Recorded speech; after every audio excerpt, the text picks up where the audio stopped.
Hello student, a very warm welcome to all of you to my YouTube channel the dreamer. आज के इस video में हम लोग जो टॉपिक कवर करने वाले हैं वो है about advent of European companies, यानी कि भारत में यूरोपीय कंपनियों का आगमन आज के हम लोग के इस वीडियो का टॉपिक रहने वाला है। हम लोग सभी जानते हैं कि भारतीय उपमहाद्वीप में पुर्तगाल, डच, ब्रिटिश, डेनिश, फ्रेंच और स्वीडिश लोग यहाँ आए थे तत्कालीन समय में। तो इन सभी टॉपिक, इन सभी कंट्रीज और कंपनीज के बारे में हम लोग काफी बारीकी के साथ पढ़ेंगे। So let's start the session with the introduction, और जो जो मिसकंसेप्शन है उसको भी हम लोग दूर करते हुए चलेंगे। ठीक है, तो इंट्रोडक्शन ये कहता है कि India had commercial contact with European countries from time immemorial. मतलब भारत देश का यूरोपियन कंट्रीज के साथ जो कमर्शियल कॉन्टेक्ट था, वो जो व्यापारिक संबंध था, वो काफी पुराने समय से होता हुआ आ रहा है। ठीक है, यहाँ पर एक बात समझने योग्य है कि भारत का व्यापारिक संबंध यूरोपियन कंट्रीज के साथ बहुत पुराना है। ये कहने का क्या मतलब है? तो ये कहने का मतलब है ना, जैसे ही हम लोग इंडिया और यूरोप के बारे में संबंध स्थापित करने की कोशिश करते हैं तो हम लोग के माइंड में एक ईयर जनरेट होता है, और वो ईयर कौन सा है? 1498, 1498 ईस्वी। और जैसे ही ईयर माइंड में आता है, हम लोग के दिमाग में अचानक से हिट करता है कि 1498 ईस्वी वो साल था जब वास्को डिगामा भारत पहुंचा था। ठीक है, वास्को डिगामा भारत पहुंचा था। देखो, यहाँ पर एक मिसकंसेप्शन जो दूर करने की आवश्यकता है। हम लोग के ना चाइल्डहुड बुक में लिखा जाता था कि भारत की खोज किसने की थी? तो भारत की खोज वास्को डिगामा ने सन 1498 ईस्वी में की थी। ऐसा है क्या? 1498 ईस्वी से पहले क्या भारत था ही नहीं, कि अचानक से भारत कहीं से आ गया, किसी ने खोज कर दी? नहीं, ऐसा नहीं है। वास्को डिगामा दरअसल वो व्यक्ति था जिसने यूरोप से जिसने यूरोप से भारत तक के लिए, ठीक है, जिसने यूरोप से भारत तक के लिए एक समुद्री मार्ग की खोज की थी। तो एक्चुअल में वास्को डिगामा ने भारत की खोज नहीं, बल्कि यूरोप से भारत के लिए क्या खोजा था? एक समुद्री मार्ग खोजा था। ठीक है, समुद्री मार्ग खोजा था। वो कौन सा मार्ग था वो हम लोग वीडियो में आगे देखेंगे। तो यहाँ से पहले चीज आप लोग दिमाग से निकाल दो कि 1498 में वास्को डिगामा वो पहला व्यक्ति नहीं था जो यूरोप से भारत की ओर आया था या भारत में पहुंचा था। इसके पहले भी बहुत सारे यूरोपियन यहाँ आते थे, व्यापार करते थे, और व्यापार करके वो लोग वापस यूरोप जाया करते थे। बट उनके व्यापार का जो मार्ग था वो मार्ग कौन सा था? स्थल मार्ग था। लेकिन बहुत सारे कारणों के कारण स्थल मार्ग से व्यापार करना बाद के समय में पॉसिबल नहीं हो पाया। फलस्वरूप समुद्री मार्ग की आवश्यकता पड़ी, और इस समुद्री मार्ग को खोजने में जो सफल व्यक्ति प्रथम था वो था वास्को डिगामा, जो कि 1498 ईस्वी में समुद्री मार्ग के जरिए भारत पहुंचा था। तो आप लोग इस बात को दिमाग से बैठा लेना अच्छे तरीके से कि 1498 से पहले से भी भारत का व्यापारिक संबंध यूरोपियन कंट्रीज के साथ था। क्लियर? आगे बढ़ते हैं। There was There was a great demand for Indian goods like silk, species, muslin, handloom, fabrics in Europe. Bharat में उत्पादित होने वाले सिल्क, मसालों और तरह तरह के कपड़ों के फैब्रिक का डिमांड यूरोपियन कंट्रीज में बहुत ज्यादा था। ठीक है, इन सभी डिमांड्स को पूरा करने के लिए काफी लंबे समय से यूरोपियन व्यापारी भारत आया करते थे स्थल मार्ग के जरिए, और यहाँ से सामानों को ले जाकर काफी ऊंचे दामों में यूरोप के लोकल मार्केट्स में बेचा करते थे। ठीक है, इंडिया उस समय भी एक्सपोर्ट क्या करता था? तो India exported pepper, cloves, chilli, cinnamon, ginger, coconut, cane sugar, indigo etcetera to western countries through the three major trade routes. इन थ्री मेजर ट्रेड रूट्स के बारे में आगे के आपको स्क्रीनशॉट में मिल जाएगा। वो हम लोग बात करते हैं कि इंडिया उस समय क्या क्या एक्सपोर्ट किया करता था। तो इंडिया उस समय तरह तरह के मसालों को एक्सपोर्ट किया करता था। कहां पर? यूरोपियन कंट्रीज में। अच्छा, ऐसी क्या आवश्यकता थी कि यूरोपियन कंट्रीज को भारत आना पड़ता था? देखो, हम लोग सभी जानते हैं कि यूरोपियन कंट्रीज का जो लोकेशन है वो विशेषकर ठंडे क्षेत्रों से संबंधित है, और वहां के लोग बहुत ज्यादा क्या होते हैं? नॉन वेजिटेरियन होते हैं। और यूरोपियन में ठंडे प्रदेश होने के कारण से वहां पर मसालों की खेती न के बराबर हुआ करती थी, और वहां पर मसालों की खपत बहुत ज्यादा थी। इन मसालों के लालच में, इन मसालों के हाई डिमांड को पूर्ण सप्लाई करने के लिए ही क्या होता था? यूरोपियन कंट्रीज के व्यापारी भारत आया करते थे, और यहाँ से मसालों को कलेक्ट करके स्थल मार्ग के जरिए वापस यूरोप के लोकल मार्केट में बेचकर भारी मुनाफा बनाया करते थे। ठीक है, प्रॉब्लम कहां से स्टार्ट होता है? यहां पर से जो प्रॉब्लम के जनरेशन होता है, अब वो स्टार्ट होता है। यहां से बातों को समझना आप। देखो, जिन थ्री ट्रेड रूट्स की बात की थी मैंने अभी थोड़ी देर पहले, वो तीन ट्रेड रूट यहां पर आप मैप के जरिए देख पा रहे होगे। ठीक है, जो लड़के पीएससी की तैयारी कर रहे हो या पीएससी के लिए पढ़ाई कर रहे हो, उनका ये रिस्पॉन्सिबिलिटी है कि भाई ये 3 रीजन, ये 3 मैप्स, ये 3 जो डायग्राम से रास्ते हैं, इन डायग्राम्स के थ्रू उनको मिलाकर पढ़ना। और ये 3 रूट क्यों बाद में फेल हो गए, क्यों क्यों ये स्थल मार्ग वाले रास्ते बंद कर दिए गए, इनका रीजन भी यहाँ दिया हुआ है, आप अच्छे से इसको देख लेना। जनरल स्टूडेंट्स के लिए मैं मैप के थ्रू काफी सही तरीके से और सिंपल से शब्दों में आपको समझाता हूँ। जैसे देखो, ये एक अभी रिसेंट का हम लोगों का मैप है, ठीक है, और इस मैप में आप देख पा रहे होंगे कि यूरोप इस जगह पर है और भारत इस साइड पे है, ठीक है। पहले जो व्यापार हुआ करता था वो स्थल मार्ग के जरिए ऐसे होते हुए, इस्तांबुल होते हुए, कहाँ, भारत की ओर आया करता था। अब भी जिस जगह पर इस्तांबुल है उस समय, यह इस जगह का नाम क्या था, इस जगह का नाम था कुस्तुनतुनिया। क्या नाम था? कुस्तुनतुनिया। 1453 ईस्वी में कुस्तुनतुनिया का पतन होता है और यहाँ पर अरबिक कंट्री यानी कि अरब देशों का आधिपत्य आ जाता है। अरब देश जब इस बात को नोटिस करते हैं कि यूरोप के व्यापारी स्थल मार्ग के जरिए इस्तांबुल यानी कि उस समय के कुस्तुनतुनिया होते हुए जा रहे हैं और भारत से मसालों और विभिन्न प्रकार के सामानों को खरीद कर वापस यूरोप के लोकल मार्केट में बेचकर भारी मुनाफा कमा रहे हैं, तो इस मुनाफे में एक मीडिएटर, एक थर्ड पार्टी के रूप में लाभार्जन करने के उद्देश्य इन्होंने क्या किया, यहाँ पर से व्यापारिक मार्ग को खत्म कर दिया, यानी कि बैन लगा दिया, इस रास्ते पर रोक लगा दी गई। अब यहाँ से व्यापारिक मार्ग जो था स्थल मार्ग का वो खत्म हो गया। अब ये होड़ मची, यूरोप वालों को हाहाकार मच गया, क्योंकि मसाले के बिना यूरोपियन कंट्रीज का गुजर बसर बहुत ही मुश्किल था भारतीय मसालों के बिना। तो अब अल्टरनेट के तौर पर यूरोपियन कंट्रीज समुद्री मार्गों की ओर बढ़े और भारत पहुंचने की कोशिश करने लगे ताकि व्यापारिक उद्देश्य उनका पूर्ति हो पाए। इसी उद्देश्य में, ठीक है, एक व्यक्ति हुए जिसको कि हम लोग कहते हैं क्या है, क्रिस्टोफर कोलंबस। कोलंबस ने क्या किया कि भारत खोजने के उद्देश्य से अपनी समुद्री यात्रा प्रारंभ की, लेकिन दिशा भटक जाने के कारण वो भारत की जगह कहाँ पहुंच गया, वो भारत की जगह पहुंच गया यूएसए। कहाँ पहुंच गया? यूएसए पहुंच गया। और यूएसए पहुंचने के बाद उसने लगा कि उसने क्या कर दी, भारत की खोज कर दी, और वहां के लोगों को देख करने और क्रिस्टोफर कोलंबस ने एक उपनाम दिया। और क्या उपनाम दिया? रेड इंडियंस कहा। वहां के लोगों को क्या कहा? रेड इंडियंस कहा। बट वो पथ अपना भूल चुका था, वो अपना गलत डायरेक्शन में चला गया, तो उसने भारत की जगह क्या खोज कर डाला, अमेरिका खोज डाला। और अमेरिका ने एक्चुअल में, अमेरिका के लिए समुद्री मार्ग की खोज क्रिस्टोफर कोलंबस ने की। कब की? 1492 में की, ठीक है। कोलंबस खोजा, निकला तो वो भारत के लिए, ठीक है, लेकिन कहाँ पहुंच गया वो पहुंच जाता है अमेरिका की तरफ। ये अपने इस वॉयज में असफल रहता है। अमेरिका की खोज उसने इनडायरेक्टली कर तो दी, लेकिन वो भारत की खोज नहीं कर पाया, ठीक है। तो सक्सेसफुल अटेम्प्ट किसका था? तो हम लोग सभी जानते हैं कि जो सक्सेसफुल अटेम्प्ट था वो किसका था, वो था वास्को डिगामा का, ठीक है। वास्को डिगामा एक पुर्तगाली नाविक था जिसने इस रास्ते का प्रयोग करते हुए, ठीक है, केप ऑफ गुड होप तक पहुंचा, और उसके बाद इस रास्ते को यूज करते हुए वो कहां पहुंचा? कालीकट बंदरगाह पर पहुंचा। और कब पहुंचा? 1498 में पहुंचा। और क्या नाम था उसका? वास्को डिगामा था, ठीक है। क्योंकि ये स्थल मार्ग ब्लॉक हो चुका था तो समुद्री मार्ग की आवश्यकता थी, इसका यूज करते हुए यहाँ पर वास्को डिगामा 1498 ईस्वी में कहाँ पहुंचा? कालीकट बंदरगाह पर पहुंचा, ठीक है। अब इसके बारे में हम लोग ये समझ चुके हैं कि कालीकट बंदरगाह पर वास्को डिगामा सबसे पहले समुद्री मार्ग के जरिए पहुंचा था। तो इसका मतलब है पुर्तगीज वो पहले लोग हुए, क्योंकि वो पुर्तगाल से ताल्लुक रखता था, तो पुर्तगीज वो पहले लोग हुए जो भारतीय उपमहाद्वीप पर समुद्र मार्ग के जरिए सबसे पहले पहुंचे थे। और उस व्यक्ति का नाम क्या था? वास्को डिगामा, ठीक है। अच्छा, चलो अब इस सेशन को आगे बढ़ते हुए नेक्स्ट देखते हैं स्लाइड में क्या है। पुर्तगीज के बारे में डिटेल में पढ़ना है हम लोगों को। देखो, लिखा गया है द पुर्तगीज, टॉपिक क्या है? The Portuguese were the first to discover a direct path to India by sea, ठीक है, setting the foundation for the advent of European in India।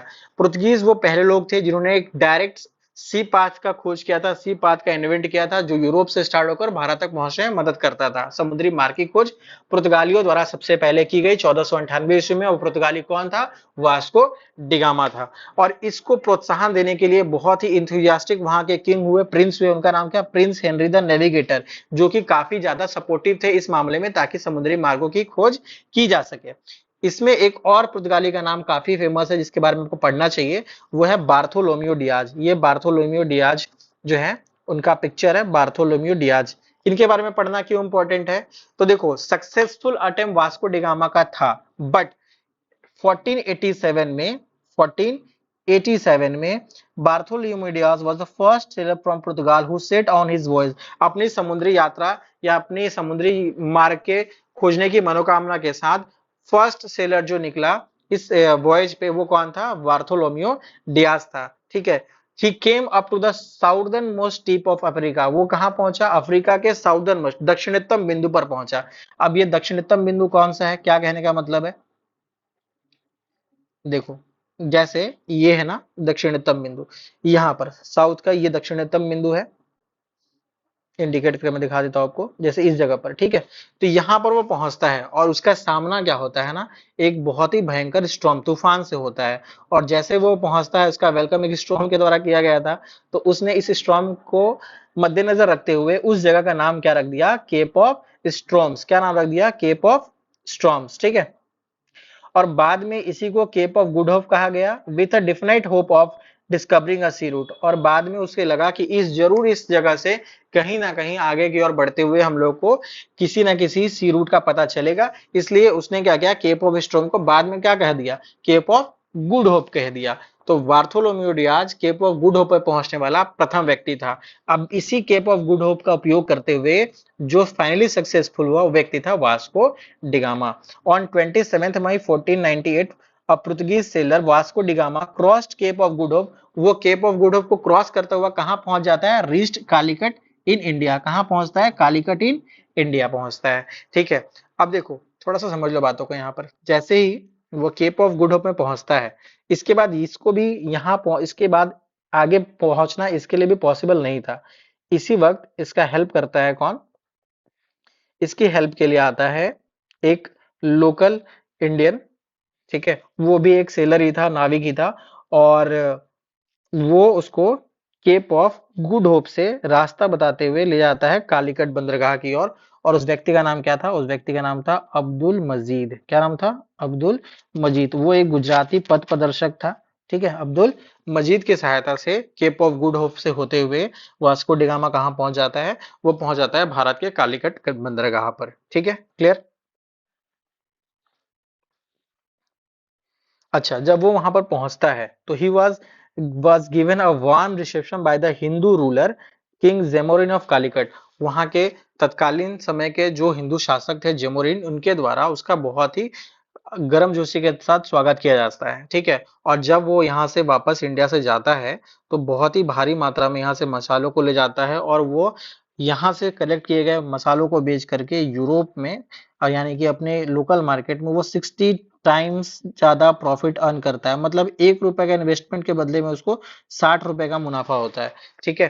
तो 60 टाइम अर्निंग करता है। तो इससे यूरोपियन कंट्रीज में क्या हो जाता है? हाहाकार मच जाता है और ज्यादा डिमांड हो जाता है कि समुद्री मार्ग के जरिए उसका खर्च भी कम पड़ा, उसको प्रॉब्लम भी थोड़ा कम फेस करना पड़ा और वहां से आने के वो तो 60 टाइम क्या करता है? प्रॉफिट भी अर्न करता है। तो इस तरह से ये जो इन्वेंशन हुआ, इसके बाद यूरोपियन कंपनीज का यहाँ पर आना काफी ज्यादा संख्या में बढ़ गया। ठीक है। वापस वो आता है 1501 ईस्वी में। और वहां पर आने के बाद वो अपने द्वारा एक क्या करता है? कैंडोर में एक फैक्ट्री सेटअप करता है। ठीक है। और इसके बाद पुर्तगालियों के आने का क्रम बढ़ता चला जाता है। ठीक है। अब जब पुर्तगाली यहाँ पर आ गए तो वो क्या करते हैं? फैक्ट्री स्टैब्लिश करते हैं बिजनेस के लिए, व्यापार के लिए। यहाँ पर फैक्ट्री कहने का मतलब, ठीक है, फैक्ट्री कहने का मतलब आज के समय के फैक्ट्रियों की तरह फैक्ट्री नहीं। फैक्ट्री कहने का मतलब ये था कि मान लो ये भारत ही अपना निचले वाला हिस्सा है, वेस्टर्न कोट है। ठीक है। या फिर इन जनरल ऐसे ही मान लो कि भारत के एक क्षेत्र पर, ठीक है, वो क्या करता है? साइड से और एक सेफ्टी वॉल के जरिए एक क्षेत्र पर अधिकार करता है और वहां पर ना अपने भारतीय बाजारों से खरीदे गए, भारतीय व्यापारी से खरीदे गए सामानों को स्टोर करता है। तो उस समय जो फैक्ट्री वर्ड यूज किया गया था उसका सिंपल मतलब क्या था? सिंपल स्टोर हाउस की तरह यूज करना, माने एक भंडार गृह की तरह यूज करना। यहाँ पर वो मतलब था फैक्ट्रियों का। ठीक है। ना कि फैक्ट्री कोई ऐसा जगह था जहां पर किसी तरह का प्रोडक्शन किया जाता था। प्रोडक्ट फैक्ट्री बस एक सिंपल एक क्षेत्र था जिसके तहत में क्या किया जाता था? गोडाउन की तरह, गोदाम की तरह उसको यूज किया जाता था। ठीक है। क्लियर? तो जब इस फैक्ट्री में क्या हुआ ना, हर तरीके का लेबर का आवश्यकता पड़ेगा, क्लर्क से लेकर मैनेजर तक, अपर पोस्ट तक, ओनर तक। ठीक है ना। तो इन सभी पे कंट्रोल करने के लिए पुर्तगाली शासनों द्वारा सभी के ऊपर कंट्रोल करने के लिए एक पोस्ट रेडी किया गया और उस पोस्ट का नाम क्या दिया गया? वायसराय। क्या नाम दिया गया? वायसराय। ठीक है। तो अब कौन सा वायसराय सबसे पहले आया, तो उसका नाम क्या था, उसका नाम था फ्रांसिस्को डी अल्मीडा। क्या नाम था, Francisco de Almeida was the first viceroy Portuguese processor in India. Bharat में प्रथम पुर्तगाली वायसराय कौन था, फ्रांसिस्को डी अल्मीडा था। ठीक है, इसकी आवश्यकता क्यों पड़ी, जब पुर्तगालियों का आधिपत्य इस क्षेत्र पर बढ़ने लगा, पुर्तगाली व्यापारियों की संख्या बढ़ने लगी, तो एक वायसराय पोस्ट के नाम पे उन लोगों का सबसे हाईएस्ट पोस्ट पे आया व्यक्ति, उसका नाम क्या था, फ्रांसिस्को डी अल्मीडा। तो इसके शासनकाल के दौरान पुर्तगालियों ने क्या किया, अरब ट्रेडर्स को हराया। अरब ट्रेडर्स को हराने का मतलब क्या था, पुर्तगालियों का ये मन में ये भावना आई कि अब भारतीय उपमहाद्वीप पर जो मसालों का व्यापार है उस पर एकाधिपत्य किसका होना चाहिए, पुर्तगालियों का होना चाहिए। तो अब इन लोगों के बीच में आपस में कॉन्फ्लिक्ट होने लगा, विभिन्न विभिन्न ट्रेडर्सों के बीच में। तो इसके शासनकाल के दौरान में ही पुर्तगालियों ने अरब ट्रेडर्स को हराया। ठीक है, उसका क्या पॉलिसी था, his policy was to increase the Portuguese naval power so that they might become the masters of Indian Ocean. उसका ये पॉलिसी था कि पुर्तगालियों के नेवल पावर को बढ़ा दिया जाए और उसके थ्रू इंडियन ओशन पे उनका एकाधिपत्य मोनोपोली आ जाए, ताकि वो भारतीय बाजार को कंट्रोल कर सके। ठीक है, उसकी ये पॉलिसी जो हुई ब्लू वाटर पॉलिसी कहलाई 1509 ईस्वी में। ठीक है, 1509 ईस्वी में ब्लू वाटर पॉलिसी कहलाई। और इसका ब्लू वाटर पॉलिसी थी क्या, तो फ्रांसिस्को डी अल्मीडा की ये नीति थी कि नेवल पावर को बढ़ाते हुए सी इंडियन जो ओशन है उस पर कंट्रोल किया जाए और भारत के मार्केट पर क्या हो, मोनोपोली स्थापित की जाए। ठीक है, बट बाद में क्या होता है, इसको हार का सामना करना पड़ता है और इजिप्शियन व्यापारियों के द्वारा इसको मार दिया जाता है। ठीक है, इसके बाद जो दूसरा टॉपिक, जो दूसरा इंपॉर्टेंट नाम आता है और ज्यादा प्रोमिनेंट नेम है, वो है किसका, वो है अल्फांसो डी अल्बुकर्क का। किसका नाम है, अल्फांसो डी अल्बुकर्क का। अल्फांसो डी अल्बुकर्क जो था was the second viceroy of the Portuguese in India. वो भारत में आने वाला दूसरा पुर्तगाली वायसराय था। वो बहुत ही ग्रेट कॉन्करर था, मतलब उसकी जो क्षमता थी लीड करने की वो काफी ज्यादा इंपॉर्टेंट थी। जब वो भारत आता है और जब देखता है कि भारत टुकड़ों टुकड़ों में शासन किए जाने वाले एक क्षेत्रों का समूह है, तो वह क्या करता है, सुल्तान ऑफ बीजापुर को युद्ध में हराता है और उससे गोवा को छीन लेता है। ठीक है, और उसको अपनी राजधानी बना लेता है। अब वो गोवा वो उस जगह पर स्टैब्लिश हो गया और गोवा पर उसका एकाधिपत्य आधिपत्य हो गया और वो गोवा से भारतीय बाजारों में पुर्तगाली व्यापारियों की संख्या को बढ़ा रहा था, कंट्रोल कर रहा था भारतीय मार्केट पर। ठीक है, अच्छा, उस समय जो वो कोस्टल एरिया था वहां पर राज्य था किसका, विजयनगर एम्पायर का। और विजयनगर जो एम्पायर था वो भारत में काफी ज्यादा प्रभुता संपन्न एक एम्पायर था। और इसने क्या किया, अपनी राजनीतिक बुद्धिमत्ता का परिचय देते हुए विजयनगर साम्राज्य से काफी ज्यादा स्ट्रॉन्ग रिलेशनशिप बनाए रखा, जिससे ये धीरे धीरे धीरे धीरे भारत में और बहुत ही स्ट्रांगली ये स्टैब्लिश होता चला गया। इसकी इस बुद्धिमत्ता के कारण ही इसको क्या, real founder of Portuguese power in India कहा जाता है। मतलब पुर्तगाली शक्ति का मेन जो फाउंडर था वो कौन हुआ, वो हुआ अल्फांसो डी अल्बुकर्क। क्लियर। अच्छा, अब इसने क्या किया ना, ये समझ गया कि भारत में अगर रहना है और व्यापार पर एकाधिपत्य करना है तो इसको रिलेशन अच्छे बनाने पड़ेंगे। ठीक है, तो इसने एक अच्छा इनिशिएटिव किया कि यहाँ पर पुर्तगालियों की संख्या को बढ़ाने के लिए इसने क्या किया ना, इनकरेज किया मैरिज बिटवीन, इसने इनकरेज किया marriage between Portuguese and Indian women. पुर्तगालियों और भारतीय महिलाओं के जो वैवाहिक रिश्ते थे उसके उसने बहुत ज्यादा ध्यान दिया। ठीक है, लेकिन इसके साथ साथ इसकी कुछ थ्योरी जो इसके अगेंस्ट चली गई, उनमें सबसे ज्यादा था ईसाई धर्म का प्रचार प्रसार करना। इसने उस समय के भारत में भी धार्मिक सहिष्णुता जो थी ना, धर्म के प्रति लोगों की रुचि बहुत अधिक थी। अपने धर्म के आघात उस समय भारतीय सह नहीं पाते थे। तो हिंदू और मुस्लिम दोनों वर्गों के जो धार्मिक जो सेंटिमेंट थे वो आहत हुए, क्योंकि इसका जो मोटिव था एक तरीके से वो भारत में ईसाई धर्म का प्रचार प्रसार करना भी था। ठीक है, लेटर ऑन बाद में क्या होता है कि गोवा में 1515 ईस्वी में इसकी मृत्यु हो जाती है। ठीक है, तो ये तीन नाम बहुत इंपॉर्टेंट है जिसके बारे में आपको पढ़ाया मैंने अभी। तीन चार नाम कौन कौन से थे, तो वो थे Prince Henry the navigator, Bartholomew Dias, Vasco da Gama. इधर से पहला वायसराय कौन था, तो फ्रांसिस्को डी अल्मीडा। और दूसरा और रियल फाउंडर कौन था, Alfonso de Albuquerque. Clearly clearly आप लोग देख लेना, पीडीएफ चाहिए होगा तो टेलीग्राम पर मैसेज करना, I will provide you this PDF. आगे बढ़ते हैं। देखो, अब ये लोग क्या करते हैं, जो फैक्ट्री वाली बात मैंने कही थी, थोड़ा सा एक चीज और एक्सप्लेन कर दूं यहाँ पर। तो फैक्ट्री तो समझ में आ गया कि फैक्ट्री कहने का मतलब क्या था।